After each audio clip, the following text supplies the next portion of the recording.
So today, yeah, got the little Zilly girl in my arms. She's starting to go blind. I don't know, it's probably my fault. Everything usually is. But she's been one, just wanting to kind of hang out in my arm today, so then that's what's going to happen. Working on the suspension of the Fiat 128, I decided that I wanted to do an experiment and learn how to see if I can make a coilover suspension, convert the Strut, McPherson Strut suspension on the front of the Fiat 128 to a coilover suspension, which is essentially what I eventually want to do with the Lancia Scorpion. So the teacher is teaching again. Right, so this is the driver's side strut of the Fiat 128. It's big, it's heavy, it's got a rusty spring, and it's a little wobbly. Yeah, it's pretty big, especially on the American version of the Fiat 128. They really seem to amp up the height again for Department of Transportation standards or whatever it was back in the 1970s. Let me freaking do something to stabilize that. And no, I'm not going to put my little girl on the ground because she doesn't want to go there. Anyway, so let's see if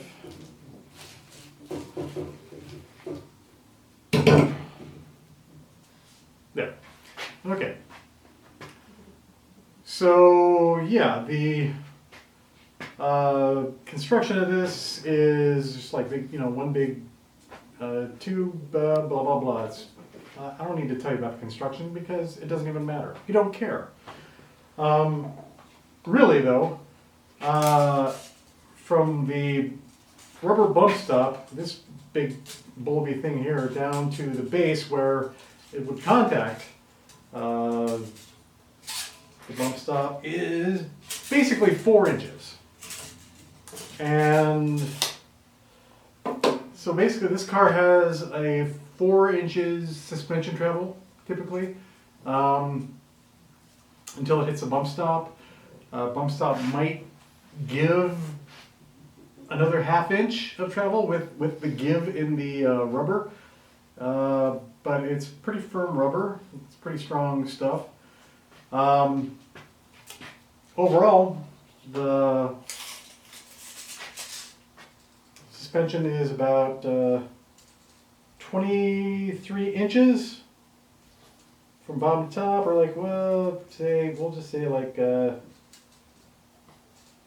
22 or 22 and a half to where it, mounts to the underside of the mount that holds it all together. I would like to drop about at least 3 inches off the height of this, and still maintain a reasonable amount of suspension travel. And so yeah, I did it with the passenger side, and removing the spring from the passenger side, the spring is 19 inches long, basically. Yeah, from end to end. That's a lot of pressure in this thing. I will film the release of this, but yeah, it was fairly dramatic the first time I did this. I compressed the crap out of this, and I thought, oh yeah, that's enough. And then I zipped off the top and went bang!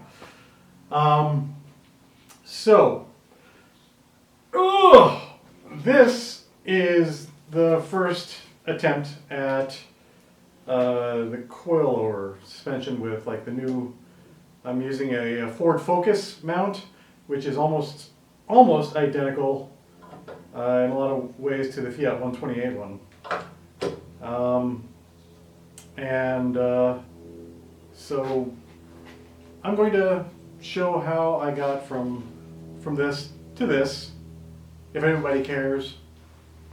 And yeah, it's all fun. So let's get started taking this thing apart.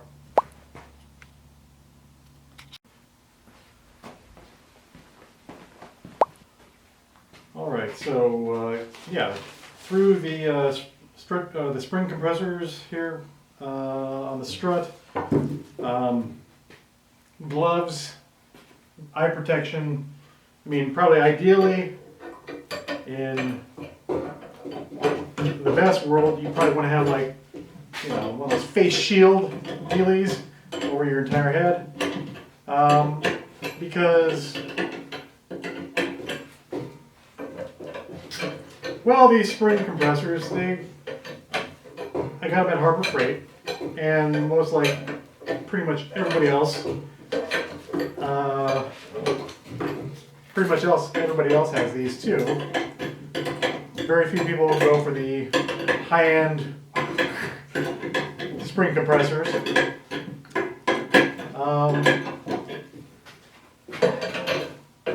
And there is a shocking amount of energy stored up in these old springs.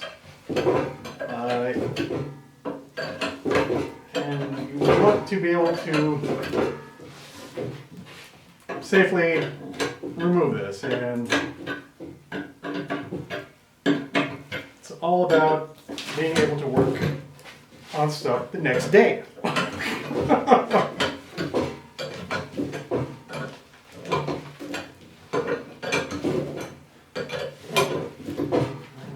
So, seems like that's a lot better than how it was before. But let's just keep going. And, you know, gloves.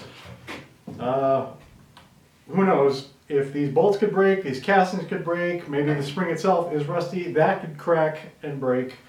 There's any number of things that can go wrong when you're working on old cars. So you do have to use your head about stuff.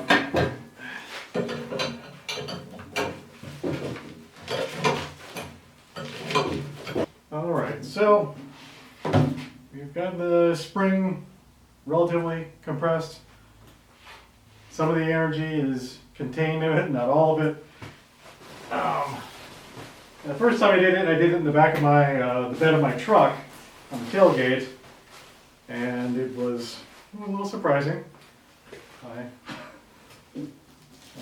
so let's just kind of aim this, make sure nothing is going to be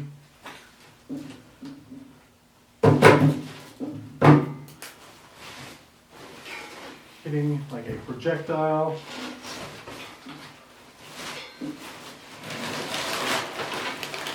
Tuck that like that.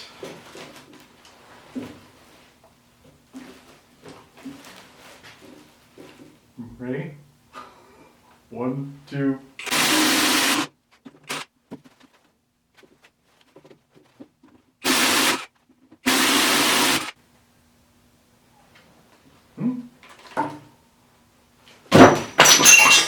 Okay, well that wasn't too bad. It's not exactly amazing YouTube fodder. Got something catastrophic and explosive happening. But yes, okay, so that's the strut, free of, I don't know, 40 years of being trapped inside this spring.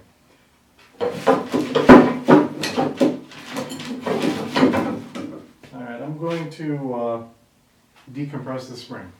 Alright, well, that was really quick. I started to take off the pressure, and this little guy decided he wanted to completely slip off the spring, kind of in a rather abrupt manner. So you missed that. Sorry. But yeah, this might be a little interesting. So, to do my best to see you guys in a little bit. Oh well, I guess it wouldn't be YouTube unless there's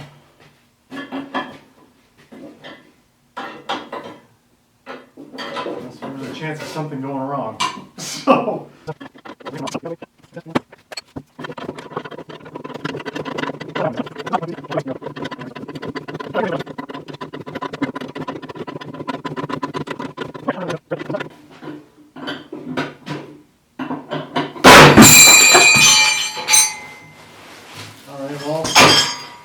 There was that. Something happened, and I'm glad I didn't dick around with not being safety conscious. Anyway, let's move forward.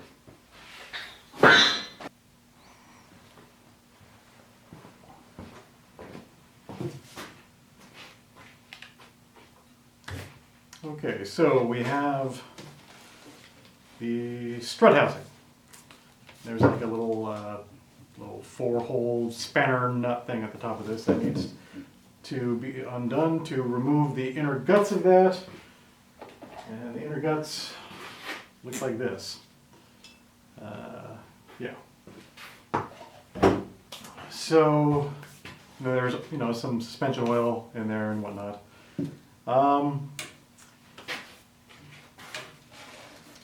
And to just show this, don't lose all your wires, Chris.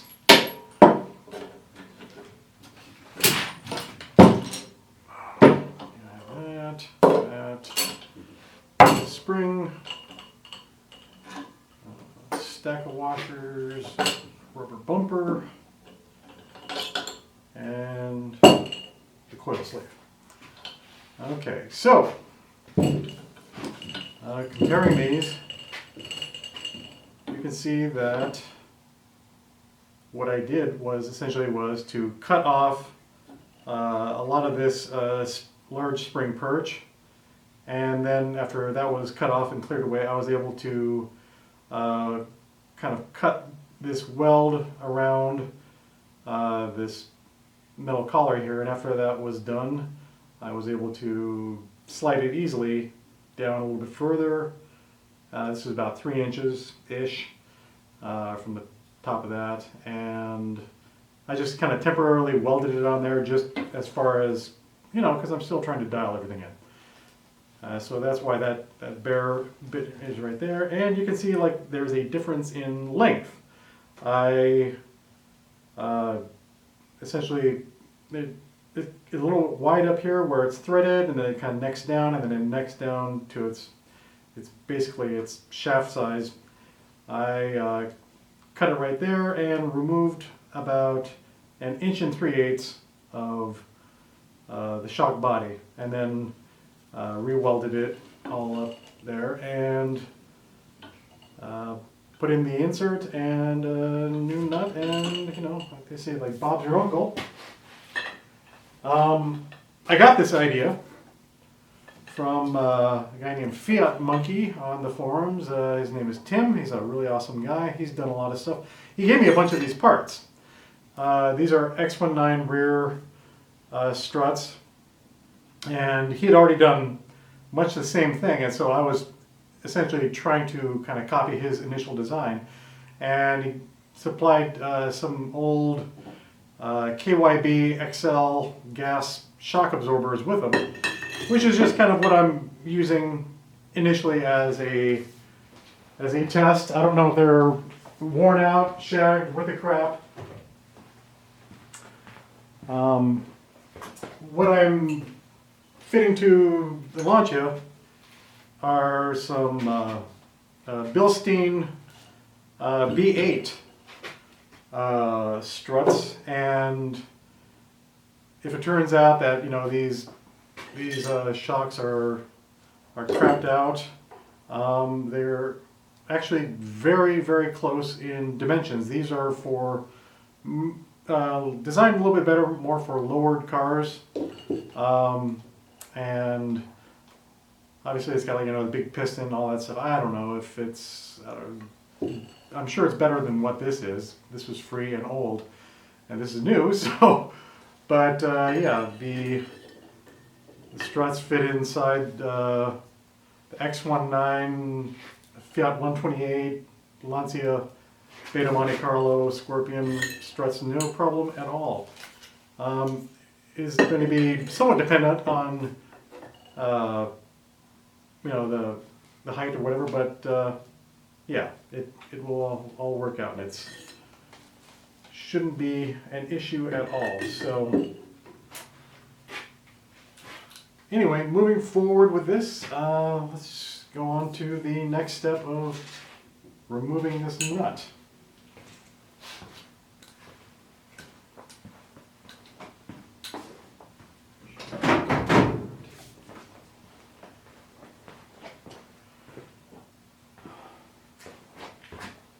Now, a lot of time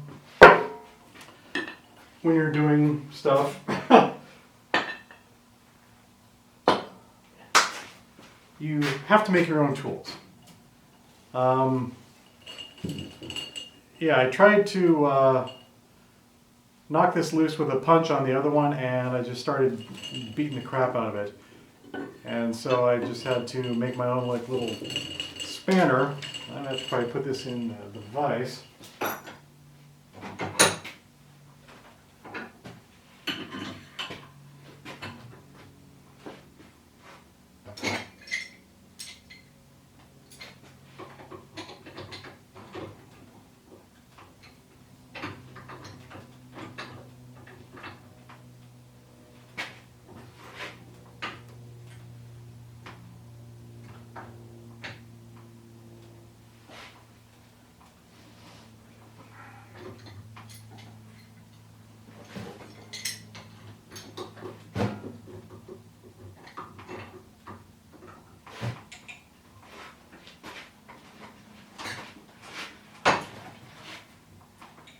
Ah, jeebus.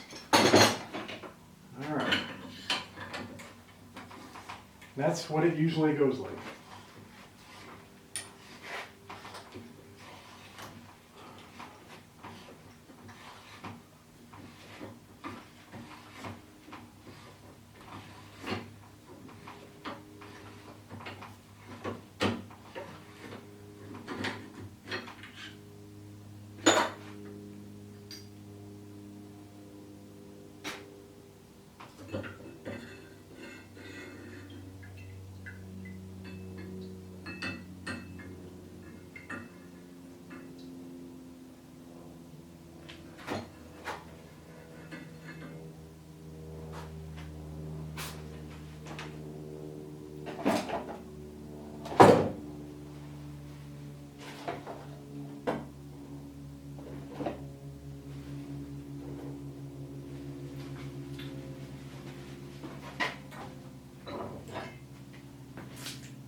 That's exciting, isn't it?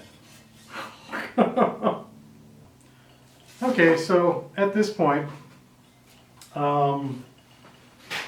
are ready to clean up this strut body and then start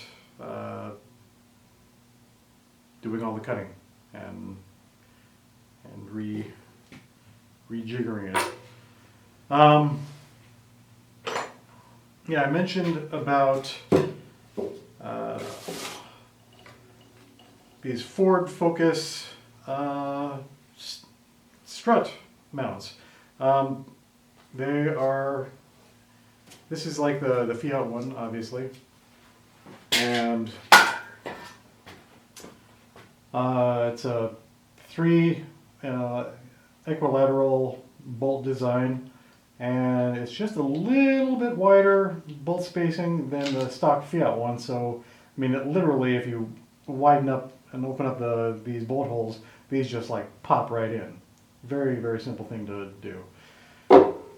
Since this is the front strut mount, I also bought these stock bearings. which are for, you know, when the car steers, the entire unit can turn freely and you're not binding anything up while steering. They're designed for the forward spring, and it's a larger diameter than a typical 2.5 inch coilover spring.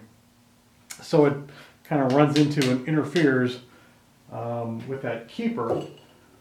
What I did in this instance is I shaved off that little retainer wall, and what you're left with is there's like a little 1/8 inch plus gap where there's like a metal pressing for where the strut rod goes into, and then there's just kind of like rubber, cast rubber construction around it. And so I took, this is some, whatever it is, 2.5 inch exhaust tubing, and because this essentially fits inside these, you know, springs, these coilovers, and I took a little piece of 16 inch plate steel and welded basically the piece of exhaust pipe, we call it a collar now, onto this. And it doesn't need to be super, you know, bomber welded. Essentially, it's just something to spread the load of the spring a little bit more equally on that steering bearing. And you know, this collar itself is held in place by this metal pressing on the thing, and also this kind of fits just slightly around the rubber a little bit. I'll probably put some Sil Glide grease in there, so there's no rubbing or binding or wearing of that. And so altogether, it makes for a very compact mount. And retains the spring in the proper, you know, axis for everything to mount together. You know, this probably doesn't need to be this long. I could probably cut that down later on, but yeah, right now this was all just you know, how I was working to get it all, you know, figured out and working together and functioning. So, yeah, that's kind of what needs to happen next. I need to trim off that lip and assemble this, you know, at the proper spacing, and just weld that together. So, yeah, let's carry forward.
All right, so basically, yeah, I figure out kind of where I want this to go, and I'll probably just run a little bead of weld to fill up the little groove in the shock body there, and then cut the top off.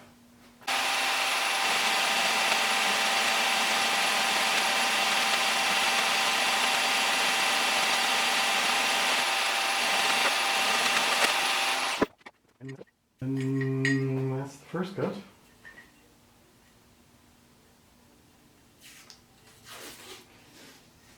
Find that slowly going around in a circle, like what a little pipe cutter thing would do. What that would roll around with the cutting wheel rolling around. It allows you to just get your line correct for how precise you want to be. Because yeah, cutting tubes is not easy unless you have a cold saw. Even then, it's not easy because you have a thinner shank with a wider threaded top here, so it's hard to get everything lined up square. So what I did to do this was I just found the measurement I wanted, and then using the top rim, just slowly dragging the calipers around and around and around, creating like a nice cut line. By the way, these are just stupid, simple, cheap vernier calipers, just the kind that you get for like 12 bucks. I find myself using these for so many things because I'm not afraid to drop them. My digital ones, and also like my little dial vernier calipers. Sometimes a little too precious about, if I would drop them, and I find myself using these all the time. Let's see, is there another tool? Yes, there was a tool I wanted to show you.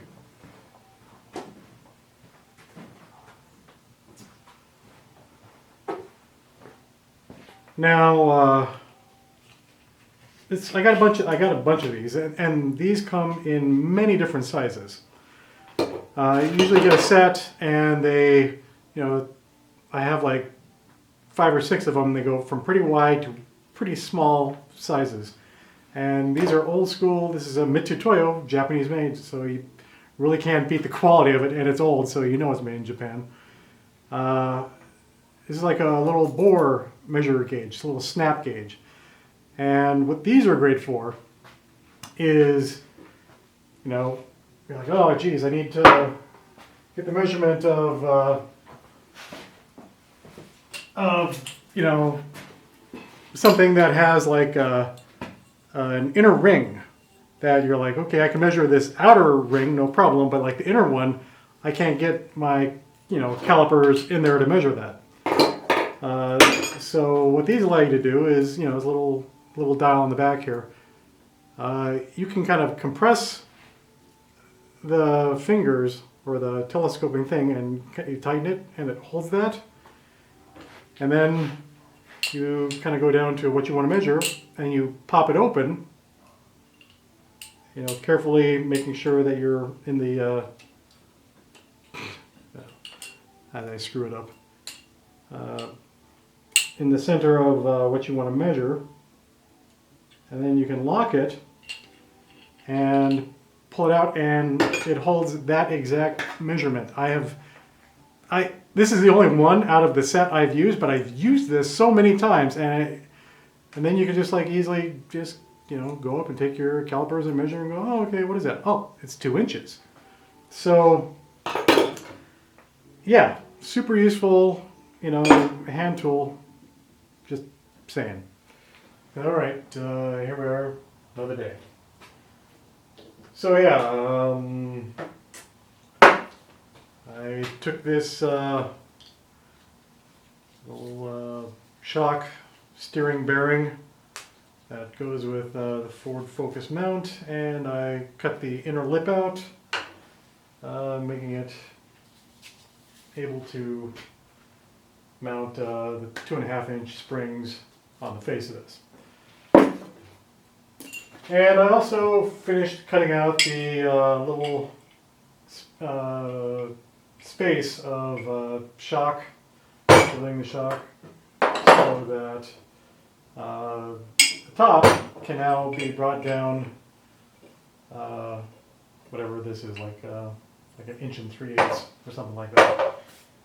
Anyway, so you're probably wondering, oh yeah, I need to weld up this bottom spring mount onto there. And basically I arrived at this measurement, measuring the 10-inch spring, and basically trying to start out with the shock seat, the adjustable shock seat, sort of in the middle of the travel. And as you can see with this one, I just tacked it in 4 places just to see. I mean, it's right now all this is sort of temporary to make sure I'm happy with how everything sits and it's set up. So yeah, that's kind of the direction that we're going to go with. At this point, I'm going to need to just kind of fill in this little grinding line from removing that collar, and weld that in place, and then weld this top in place. Okay, so how do we weld that top in place so that it's straight and all that? So what I did was I have some plumbing copper from doing various plumbing stuff.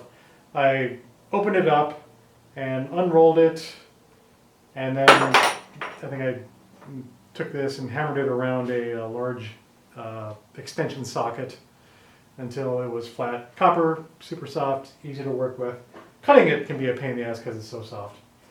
But what we want to do is we want to basically make a color in here, and copper works really well just because when you weld, the welded steel, unless it's really hot, will not melt into the copper. And this is just like a little expansion color that I got with some motorcycle exhausts.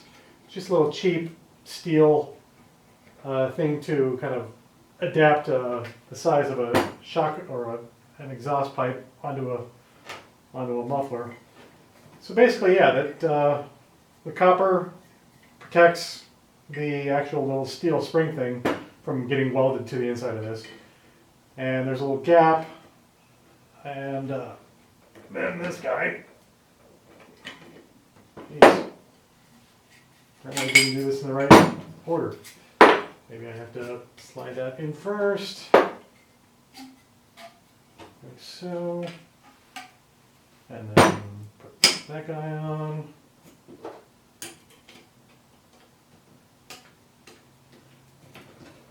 Right.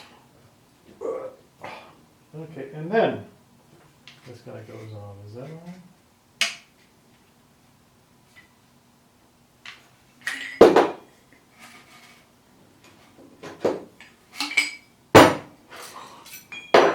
Trying to remember the proper series of events when you do something once before is not always easy.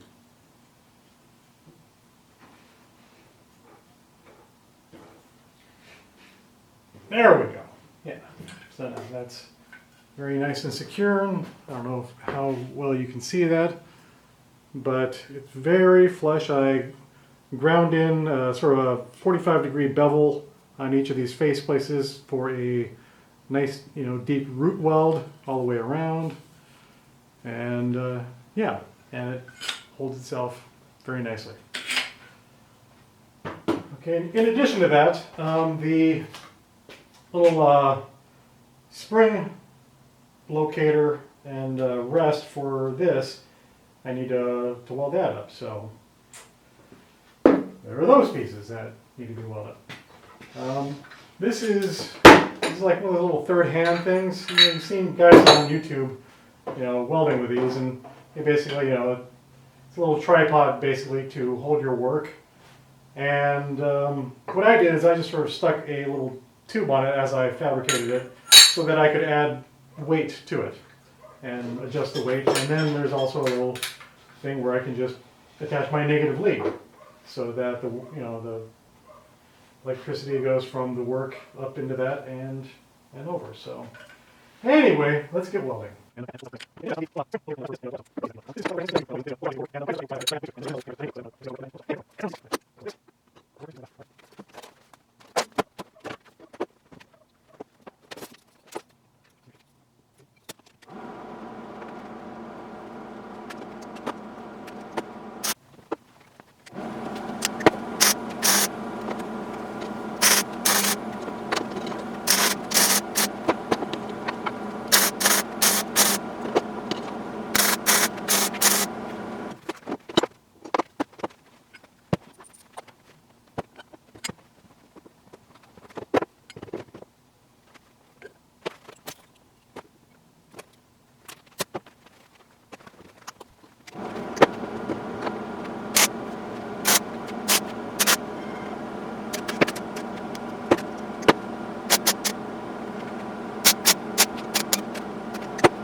So yeah, because the copper shows the heat affected zone, but it does not stick to the metal, steel. All right, so we got good penetration, and it looks as square as it's going to look.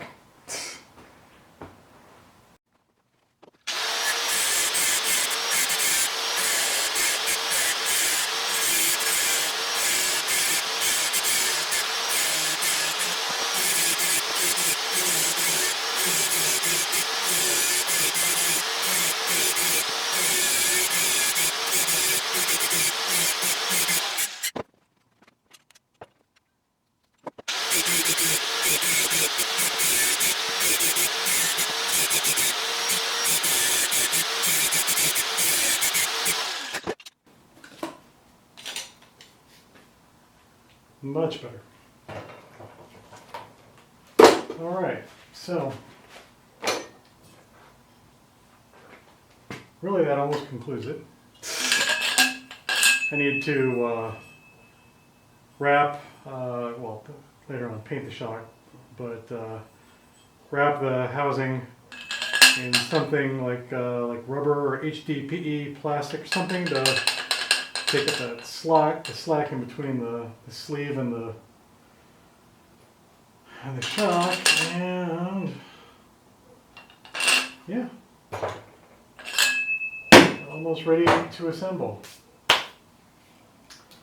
Next step I need to do is, I don't know that you can really see it, but after it was assembled, it was kind of pounded on either side to create sort of a locking force on the nut that was seated in there. And trying to just thread in a nut is really fine threads.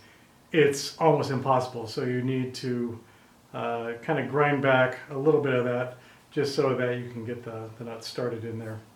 But anyway, yeah, that's basically how I'm assembling this. If you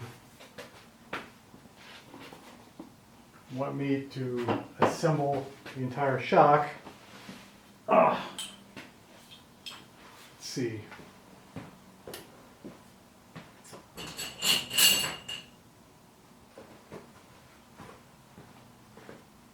All right.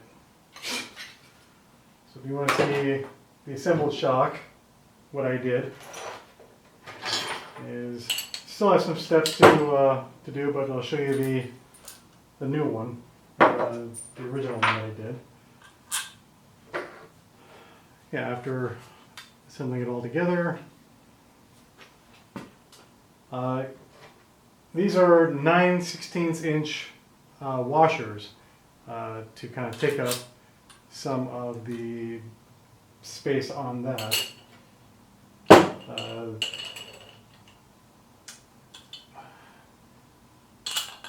Slip that over that. This is sort of like a helper spring that doesn't do anything for suspension, and it collapses fairly easily, but it allows for the shock to be assembled and wrong one. Dirt. I have to drill out these mounts. Yeah, the mounts need to be drilled out to 9/16 also. Okay, yes.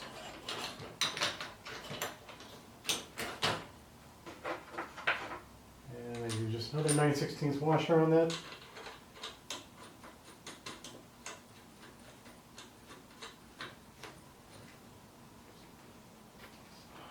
So basically, yeah, I found after creating this, I wanted the entire shock assembly to be about 19.5 inches. And I left out a dang step, which is what you do when you're trying to shoot a video.